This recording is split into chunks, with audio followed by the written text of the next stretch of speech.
I have to learn how to do this. Yes, hi, and welcome to your weekly wisdom.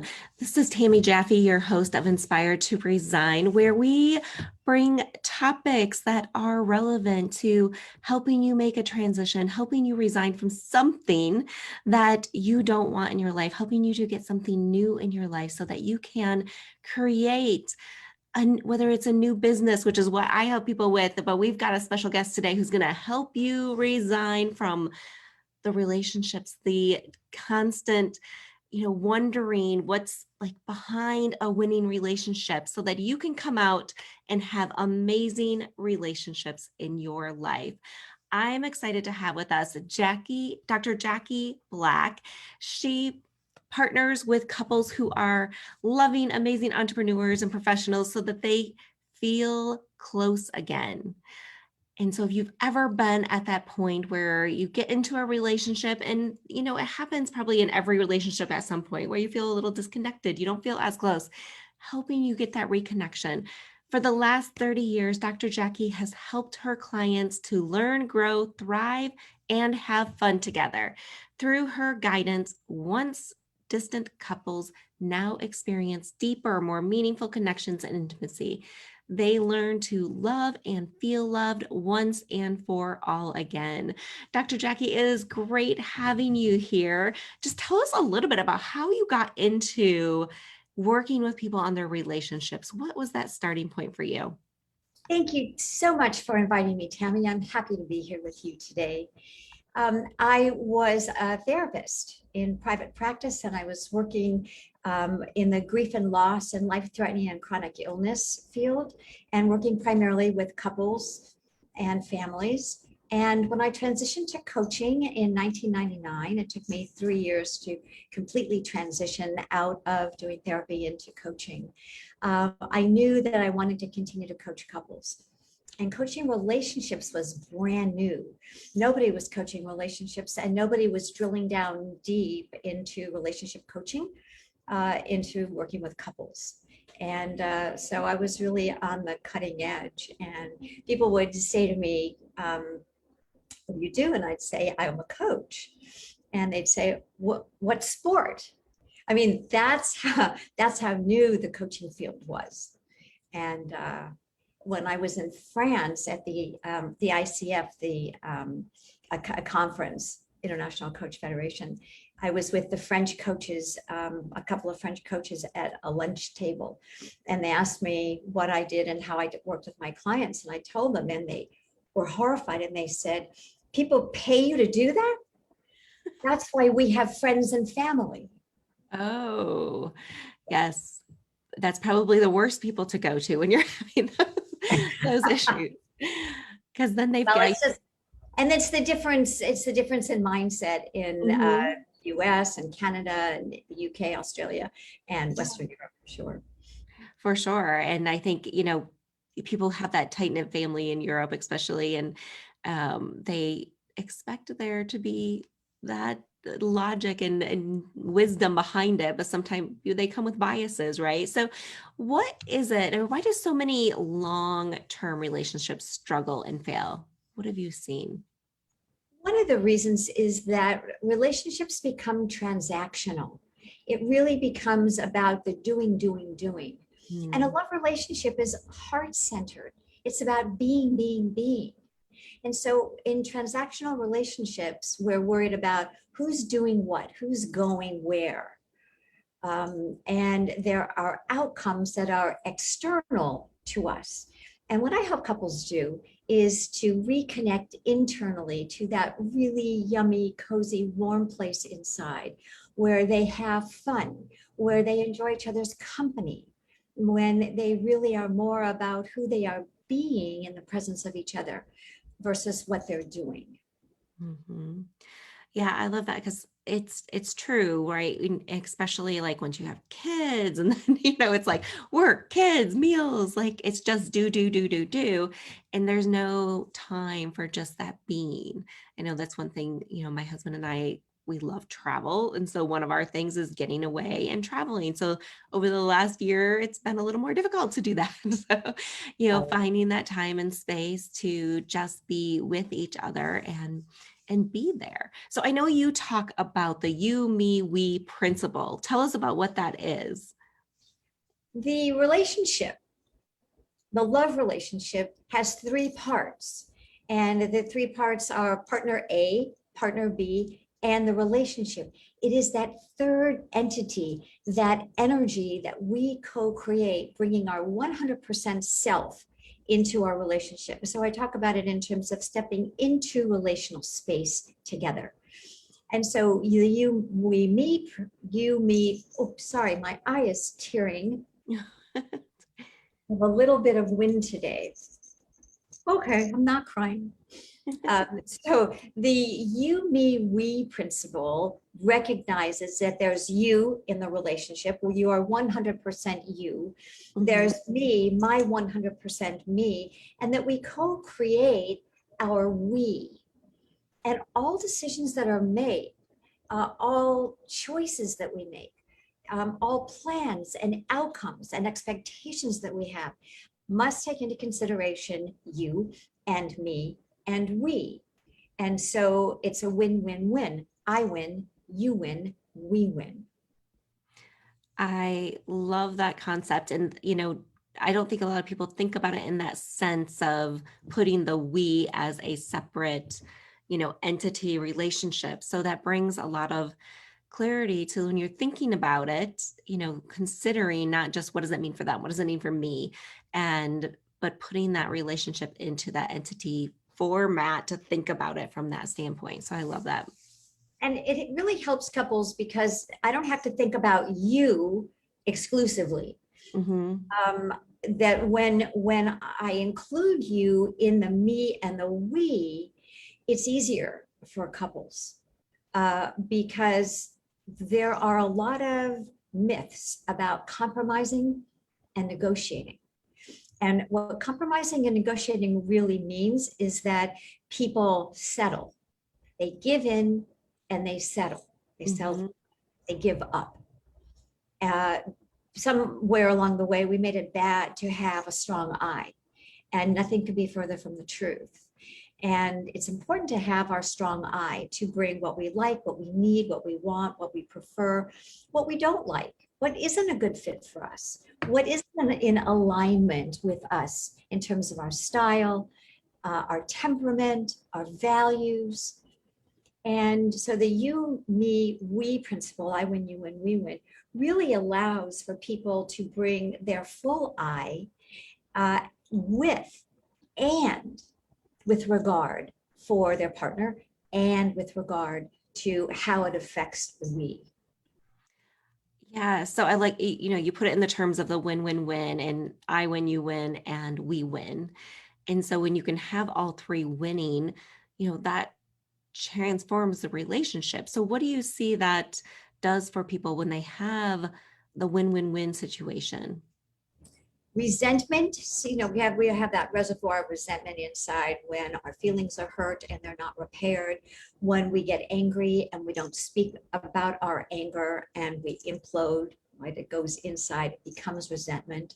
So with the win-win-win, the idea of win-win-win, there's no resentment. There's no I win, you lose, and I lose. See, in the absence of the win-win-win, if one person is winning, the other person has to lose, right? It's like debits and credits in your checkbook. Yes. So why would you want the most important person in your life to lose or to give up or to give in or to not have what they need and want?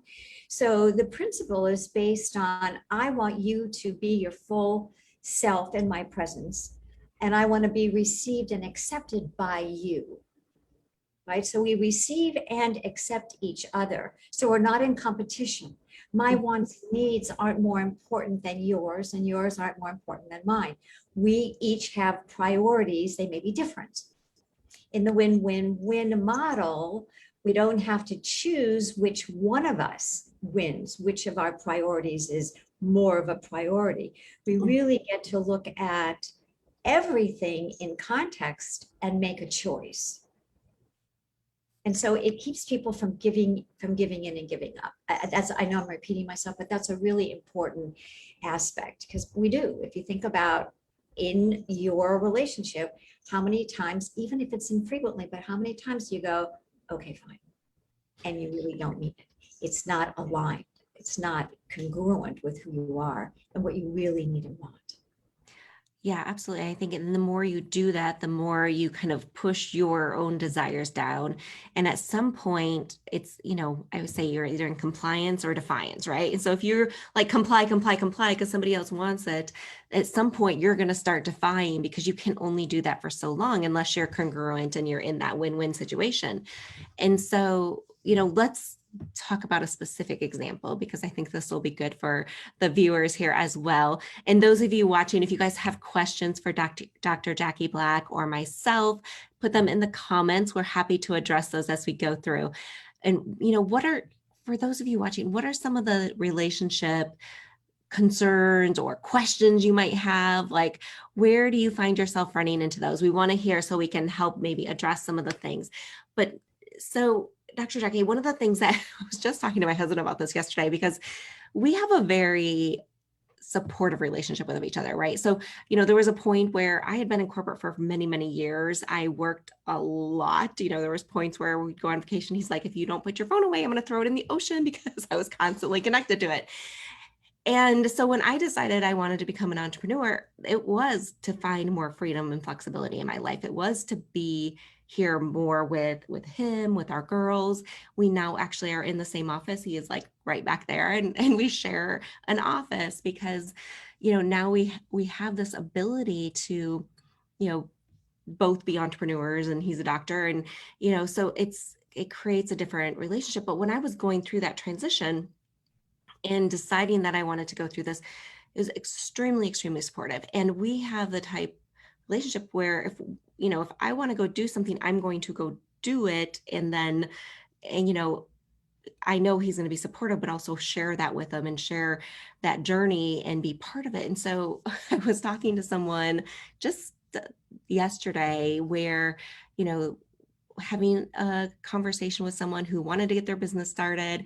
They were like, if it was just up to me, I would totally be in your program. And I was like, okay, well, who else is it up to? And they said, well, I need to go talk to my husband. I'm like, I totally understand that. I totally understand needing to have the conversation, needing to, ensure their support, ensure you guys are on the same page. Like, I totally respect that. But there's also a way, I believe, in having that conversation. So I just want to hear your thoughts on this, because this is something that, I feel like I do coach people on sometimes in having that conversation and what needs to be said, where you need to come from. And I'd love to hear some of your thoughts on like when that happens for people, when they want to go do something, they feel like they need buy-in.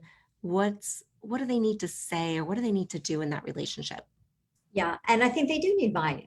I think we don't want to set up situations in our relationships where we make unilateral decisions, Mm-hmm. right? I decide what I'm going to do, and however you think about it is not my problem. There are relationships set up that way, but they're not, people aren't vulnerable emotionally, right? They're not emotionally connected. So I think that when someone wants to make a shift or a change, a big shift or a change, that could mean diet and exercise. That could mean, it could mean a lot of different things. That you want to sit down with your partner and say, I want to create this change in my life. And I want to let you know how I'm thinking about this, Mm-hmm. what the benefits will be to me, what the risks might be financially, Yeah. what my plan is, right? My step-by-step plan, how I see the outcome, how I see some of the steps that will get me to the outcome. And so I want to tell you everything that I'm thinking. And then I want to hear your response, your reaction. I want you to ask me any questions that you have. So the first 2 or 3 conversations are going to be sharing conversations. No problem solving, no decision making, literally 2 or 3 conversations, just so that you're sharing your thoughts, your hopes and dreams, maybe your fears, the relief you might feel, the benefits that you expect in the future. Mm-hmm. And then the place for your partner to talk about their fears, their hopes and dreams, um, their judgments, maybe, because a lot of times we do have judgments. And so if we own it, and I'm saying, my judgment about this is, if we own our judgments, we all get paid to make judgments every day. A judgment isn't wrong if it is about the outcome or about the relevant steps, but you don't want to judge a person for being good or bad, Yes. right Yeah. or wrong.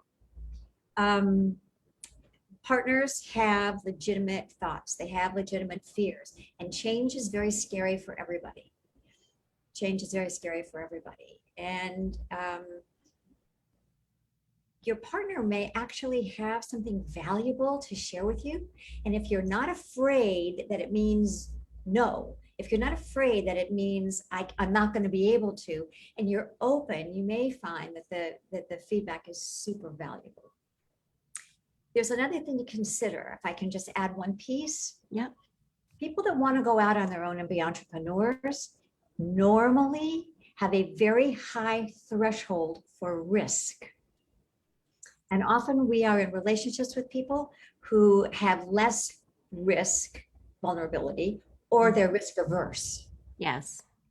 Yep. And so that's a big piece to take into consideration, because if you're talking to your partner and they're afraid and they're saying no and they're pushing back, then think about the risk. And you may say, does this feel risky to you? Mm-hmm.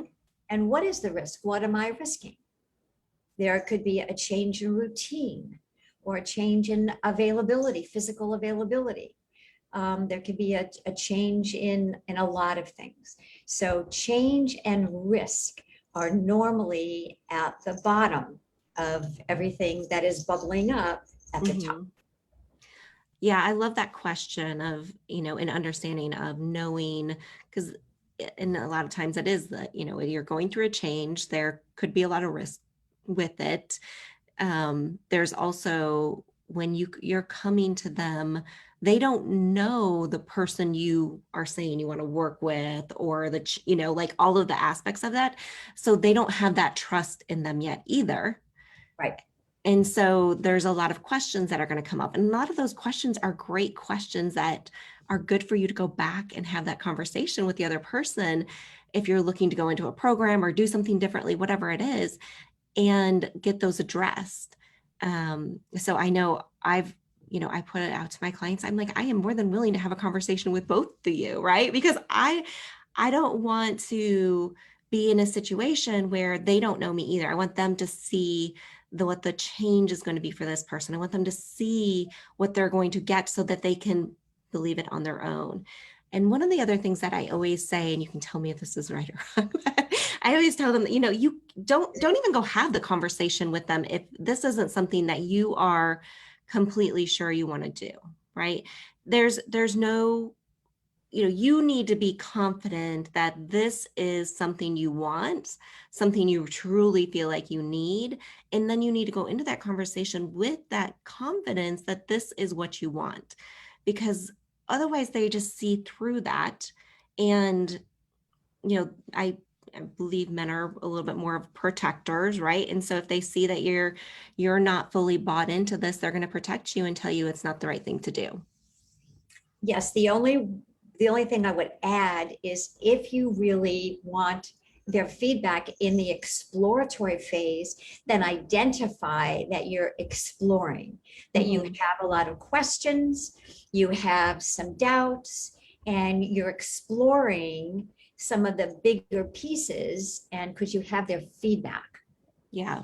And that tends to be a good frame for a relationship where Mhm. you really are then getting your partner's analytical side.